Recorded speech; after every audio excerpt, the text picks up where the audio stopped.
नमस्कार दोस्तों, स्वागत है आप सभी का आपके अपने YouTube channel all exam guide group पर। दोस्तों मैं अजीत पांडे आज आपके लिए इस वीडियो में राफेल के बारे में परीक्षा उपयोगी महत्वपूर्ण क्वेश्चंस लेकर आया हूं। तो चलिए हम शुरू करते हैं वीडियो। तो सबसे पहले तो हम जान लेते हैं कि राफेल भारत में किस एयरबेस पर उतरा था।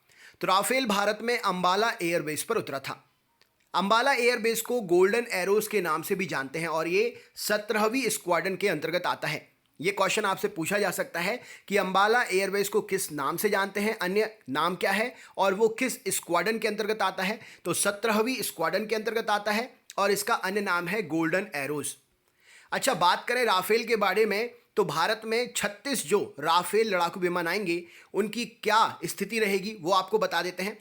तो अंबाला के पास जो रहेंगे वो रहेंगे 18, जिसमें 3 ट्रेनी रहेंगे और 15 फाइटर रहेंगे। विमानों की दूसरी स्क्वाड्रन उत्तरी बंगाल या पश्चिम बंगाल के हाशीमारा में तैनात की जाएगी। दोनों स्क्वाड्रन में 18-18 राफेल विमान होंगे। तो आपसे अगर पूछा जाता है कि भारत में जो 36 राफेल विमान आने हैं उसमें से उनकी स्थिति क्या रहेगी, तो 18 विमान जो हैं अंबाला स्क्वाड्रन के पास रहेंगे और 18 विमान जो हैं पश्चिम बंगाल के हाशीमारा स्क्वाड्रन के पास रहेंगे। तो याद रखिएगा, इंपॉर्टेंट टॉपिक है ये, इंपॉर्टेंट फैक्ट है। नेक्स्ट क्वेश्चन देखते हैं क्या पूछा गया है। अब भारत में जो राफेल आएगा वो आखिर ना किसी तरीके से उसको शामिल किया जाएगा, उसका एक नाम होगा। तो भारत में जो राफेल आया है उसको भारतीय वायुसेना के 17वें स्क्वाड्रन के हिस्से के रूप में शामिल किया जाएगा। अगर आपसे पूछा जाता है कि भारत में आए राफेल किस स्क्वाड्रन का हिस्सा है तो 17वीं स्क्वाड्रन का हिस्सा है, राइट आंसर हो जाएगा। अगला क्वेश्चन देखते हैं। अब ये 17वीं स्क्वाड्रन कहां पर है जहां पर राफेल हिस्सा बनेंगे, तो ये है आपका अंबाला एयरबेस, जिसे गोल्डन एरो एयरबेस भी कहते हैं, जहां पर हाल ही में राफेल जो है लैंड हुए और अभी वहीं पर ही हैं। ठीक है, नेक्स्ट क्वेश्चन देखते हैं क्या पूछा गया है। अब भारत में जो राफेल आए हैं फ्रांस से, वो कोई ना कोई तो लेकर ही आया होगा। तो जाहिर सी बात है जो पायलट उस राफेल को लेकर आए हैं उनके भी नाम एग्जाम में पूछे जा सकते हैं। अगर आप बड़े एग्जाम की तैयारी कर रहे हैं तो बिल्कुल डीपली पूछ लिया जाता है। तो चलिए इसके बारे में हम जान लेते हैं। तो भारत में राफेल जो है उड़ाकर लेकर आने वाले वायुसेना के जो पायलट हैं उनमें इंडियन एयरफोर्स के जाबाज पायलटों की टीम जो थी उसका नेतृत्व करने की, यानी कि नेतृत्व जो करता है उसको क्या बोलते हैं, कमांडिंग ऑफिसर। तो जो कमांडिंग ऑफिसर थे वो थे captain group captain Harkirat Singh. Group captain Harkirat Singh commanding officer की तरह ट्रेन कर रहे थे सभी पायलट को। उनकी टीम में दक्षिण कश्मीर से एयर कोमोडोर हिलाल अहमद थे। राथर यूपी के बलिया से कोमोडोर मनी सिंह थे। राजस्थान जालौर से विंग कमांडर अभिषेक त्रिपाठी थे। तो ये लोग उनके साथ शामिल थे। याद रखिएगा, नाम पूछा जा सकता है, पर्टिकुलर व्यक्ति का नाम लेकर राज्य का नाम पूछा जा सकता है या उसके ओहदे का पद का नाम पूछा जा सकता है। तो वेरी इंपॉर्टेंट फैक्ट है, जो राफेल लेकर आया है फ्रांस से उनके नाम एग्जाम में पूछे जा सकते हैं। आगे बढ़ते हैं, देखते क्या है। तो भारत को जो राफेल मिले हैं, 5 जो राफेल आए हैं भारत के पास में, उसमें से राफेल का क्या मॉडल है। तो भारत के पास जो 5 राफेल आए हैं उसमें से 3 सिंगल सीटर हैं और 2 डबल सीटर विमान हैं। तो अगर आपसे पूछा जाता है कि भारत को जो पहले राफेल मिले हैं उसमें स्थिति क्या है, क्या मॉडल है, तो 3 उसमें से सिंगल सीटर हैं और 2 उसमें डबल सीटर हैं। नेक्स्ट क्वेश्चन देख लेते हैं क्या पूछा गया है। राफेल भारत आया था तो फ्रांस से आया है, तो फ्रांस की किसी न किसी जगह से उसने उड़ान भरी होगी। तो ये एग्जाम में क्वेश्चन पूछ सकते हैं। तो याद रखना है आपके लिए, राफेल ने जो है उड़ान भरी है, विमान ने फ्रांस से लगभग 7000 किलोमीटर का सफर तय किया है। अब सफर तय किया है, उड़ा है, तो जाहिर सी बात है इसकी कोई ना कोई तो स्पीड होगी ही। तो राफेल की अधिकतम स्पीड जो है 1389 किलोमीटर प्रति घंटा है। यह एक बार उड़ान भरने के बाद में 3700 किलोमीटर तक का सफर तय कर सकता है। तो इसीलिए राफेल फ्रांस से उड़कर एक जगह हल्ट किया, फिर उसके बाद में उड़ा तो फिर भारत में सीधा आया। तो आपसे पूछा जा सकता है कि फ्रांस से भारत पहुंचने में राफेल ने कोई हल्टिंग ली। हल्टिंग का मतलब होता है रुकना, तो एक जगह हल्टिंग ली है। ठीक है, अगर उसका आपको नाम पता है उस जगह का, उस देश का, तो आप बताइए, नहीं तो लाइव क्लास में आइए, मैं आपको बता दूंगा इसका आंसर। अगले क्वेश्चन पे चलते हैं। अब चलिए, ये तो मैंने आपके लिए राफेल के बारे में सारी जानकारी दे दी। अब मैं आपसे 10 क्वेश्चन पूछ रहा हूं। हर क्वेश्चन का आंसर देने के लिए आपके लिए 5 सेकंड का समय दूंगा। तो चलिए देखिए, क्विज खेलिए, क्या आप राफेल के क्विज में पास होते हैं। चलिए शुरू करते हैं क्विज। तो क्विज का पहला क्वेश्चन आप स्क्रीन पर देख ही रहे हैं, राफेल का पूरा नाम क्या है बताइए।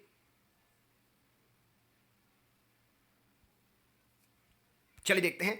तो अगर आपने वीडियो स्टार्टिंग से देखा होगा तो मैंने टॉप पर लिखा हुआ था कि मैं किसके बारे में पढ़ा रहा हूं, तो मैंने बताया था Dassault Rafale. Option number B यहां पर सही उत्तर हो जाएगा।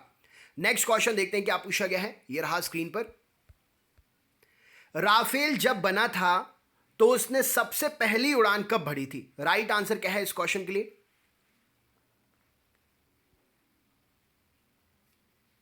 चलिए देखते हैं।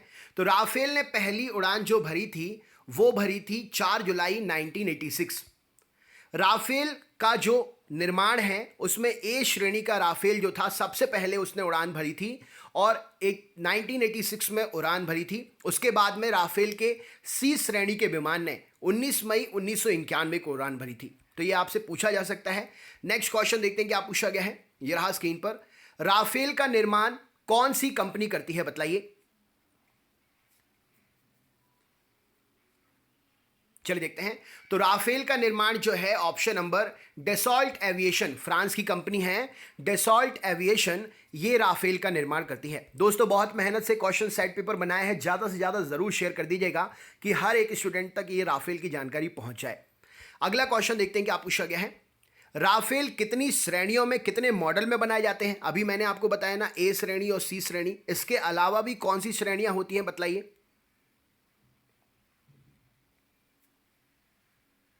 चलिए देखते हैं। तो राफेल जो है 4 श्रेणी में बनते हैं। ए और सी तो आपको पता चल गया था कि उन्होंने उड़ान भरी थी, आपके लिए बता दिया। तो राफेल बनता है ए श्रेणी, बी श्रेणी, सी श्रेणी और एम श्रेणी। ठीक है। श्रेणियों में एक सीट और डबल सीट, डबल इंजन उपलब्ध हैं। जैसी आपकी डिमांड होगी, देश की जैसी डिमांड होती है वैसे वो बनाकर फ्रांस की एविएशन जो है कंपनी दे देती है। नेक्स्ट क्वेश्चन देखते हैं क्या पूछा गया है, ये रहा स्क्रीन पर। राफेल के अभी कितने यूनिट भारत को मिलेंगे और कब तक मिलेंगे? 5 आ गए हैं। आने वाले समय में देखा जाए तो कितने मिलेंगे? ऑप्शन के अकॉर्डिंग क्या आंसर होगा बताइए।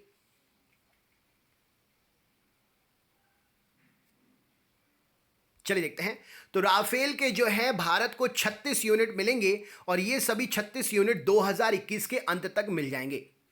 इस 36 यूनिट में से 30 फाइटर जेट होंगे और 6 ट्रेनी विमान होंगे। याद रखिएगा, आपसे पूछा जा सकता है जो 36 यूनिट मिलेंगे उसमें से क्या कंडीशन रहेगी। तो 6 ट्रेनर विमान रहेंगे जो ट्रेनिंग दी जाएगी कि कैसे उड़ाना है, कैसे चलाना है, कैसे क्या करना है, और 30 रहेंगे उसमें से फाइटर जेट। ठीक है। नेक्स्ट क्वेश्चन देखते हैं क्या पूछा गया है, ये रहा स्क्रीन पर।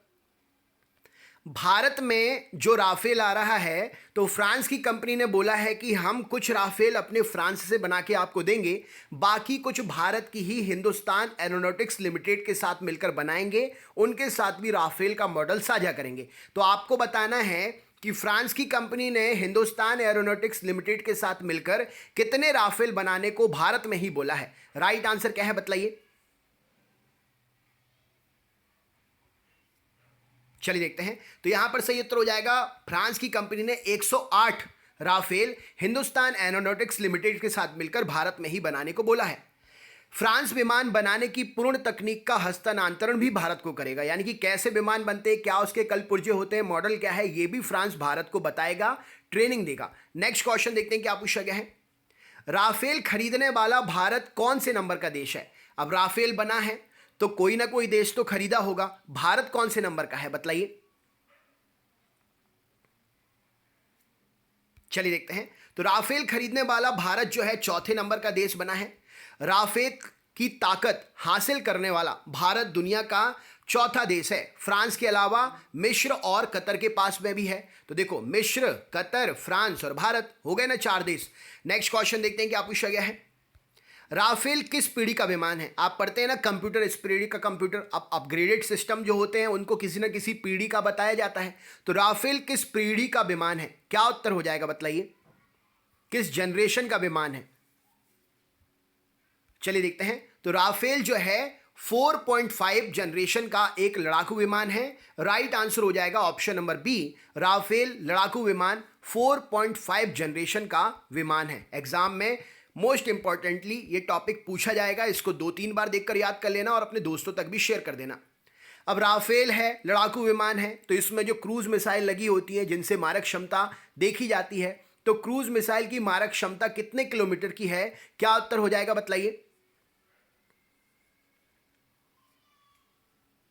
चलिए देखते हैं। तो राफेल में लगी स्कल्प क्रूज मिसाइल जो होती है उसकी मारक क्षमता 300 किलोमीटर तक की है और ये सबसे ज्यादा मारक इसको बनाती है, राफेल को अपग्रेडेड बनाती है।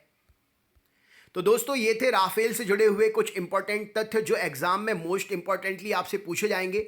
वीडियो कैसा लगा जरूर बताइएगा। अच्छा लगा हो तो लाइक करिएगा, मेहनत करी है तो लाइक करने के लिए हम आपसे कह ही सकते हैं। और शेयर करिएगा ज़्यादा से ज़्यादा अपने ग्रुप में, सबको पता चलना चाहिए कि राफेल है क्या, इससे जुड़ी हुई जानकारियां हर एक शख्स को पता चलना चाहिए। तो सभी जगह अपने फैमिली मेंबर्स, ग्रुप में, पढ़ने वाली जगह, सब जगह इसको ज़रूर फैला देना। तो चलिए दोस्तों मिलते हैं नेक्स्ट क्लास में। लाइव क्लास आप ज्वाइन कर सकते हैं, टाइम टेबल स्क्रीन पर है। हम सभी मिलते हैं नेक्स्ट वीडियो में। इससे पहले वाले वीडियो डिस्क्रिप्शन बॉक्स में हैं, अगर आप देखना चाहते हैं तो देख सकते हैं। बहुत बहुत धन्यवाद। आपका दिन शुभ हो।